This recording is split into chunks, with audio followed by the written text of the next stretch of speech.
estamos delante de una palabra que cuestiona. Está ahí un hombre rico que tuvo una gran cosecha. Hay algo, yo quisiera ubicarlos en el contexto para que entendamos lo de Jesús. Jesús conoció en la Galilea de su tiempo una gran crisis económica. Eso lo narran los cronistas de la época como Flavio Josefo, que fue uno de los grandes cronistas. Eso lo narra. El tiempo en que viene Jesús, históricamente, es un tiempo de crisis. La Galilea tenía una gran crisis económica, mientras en Séforis, que era una gran ciudad, y Tiberíades, crecía la riqueza. Séforis era una ciudad que habían hecho cuando Jesús estaba criando. Es más, se piensa que probablemente Jesús pudo ir a trabajar ahí junto con José como obreros en la construcción de la ciudad. Y mientras allá en esa ciudad había gran riqueza, en las aldeas aumentaba el hambre de la gente, la miseria. Los campesinos se quedaban sin tierra y los terratenientes construían silos más grandes para guardar la cosecha. Qué cosa, ¿no? ¿Cómo se repite la historia? El hombre rico dice que se sorprendió porque él no esperaba esa cosecha. Fue una cosecha inesperada, una gran cosecha. ¿Qué hace el hombre ante la gran cosecha, el hombre rico? Se pregunta, ¿cuál es la pregunta que se hace? ¿Qué haré? ¿Qué haré con tanta cosecha y no tengo dónde guardarla? ¿Qué decide hacer? Dice, voy a destruir los graneros, que era el lugar, es como, ustedes han visto los silos. Bueno, los silos, que es donde se guarda la cosecha para después ser distribuida a los lugares donde se procesa el arroz y el maíz. Nosotros no hablamos de trigo porque no somos una región de trigo. Pero entonces el hombre dice, ¿qué haré?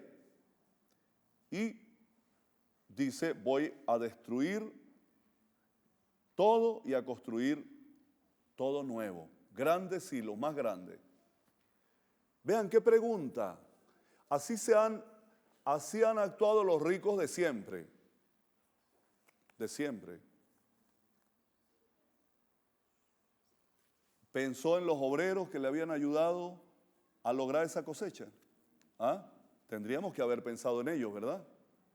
La mano de obra que la había explotado, mano de obra esclava. No, en eso no piensa. Piensa en él. La ley del egoísta, primero yo, segundo yo y tercero yo. Y se construye unos silos más grandes, unos graneros más grandes donde quepa toda la cosecha, ¿no? ¿Y qué hace?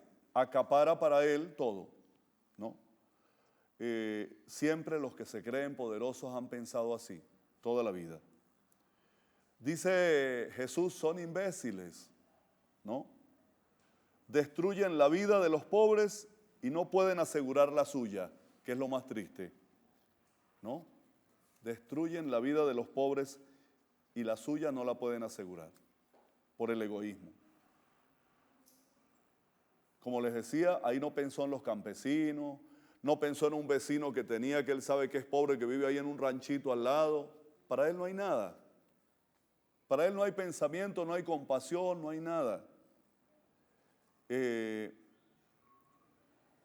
Esa lógica nos deshumaniza y deshumaniza a la gente.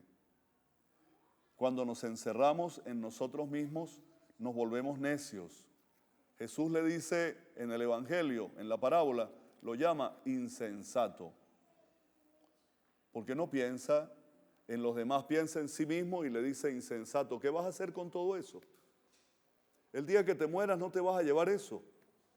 Y te vas a morir esta misma noche. ¿Y eso que queda ahí para quién es? Por eso termina el Evangelio de hoy hermosamente.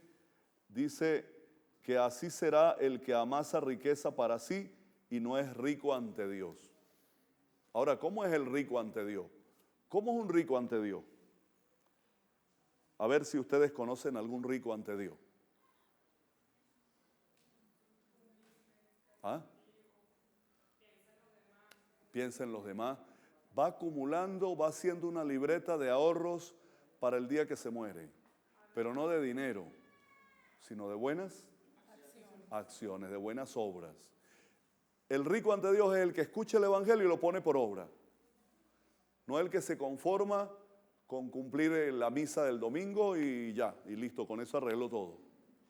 Ser amigo del sacerdote, de la parroquia, celebrar los sacramentos. Yo bautizo a los niños, yo doy de vez en cuando una limosnita por ahí al cieguito que se sienta en la puerta de la iglesia y con eso resuelvo todo. No, hermano.